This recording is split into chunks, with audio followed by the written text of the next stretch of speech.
আওয়ামী লীগের লকডাউন এসেছে নাকি, কালকে নাকি তাদের লকডাউন।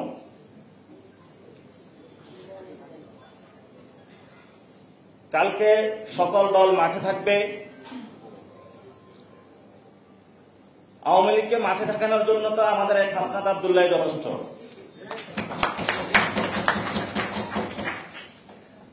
হাসনাত আব্দুল্লাহ আওয়ামী লীগের বাংলাদেশে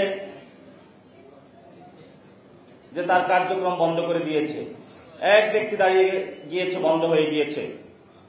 ওই বাংলাদেশের কতগুলো রাজনৈতিক দল ছিল, আমরা তো কাউকে উঠে দিতে দেখিনি। কালকে যদি আওয়ামী লীগ নামে,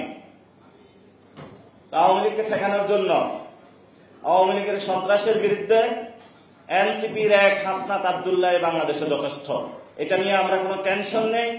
আওয়ামী লীগের বাংলাদেশে মরণ হয়ে গিয়েছে, এখন কিছু দুর্গন্ধ ছড়াচ্ছে, দেশবাসী এটা নিয়ে কোনো আতঙ্কিত হওয়ার কোনো কিছু নেই।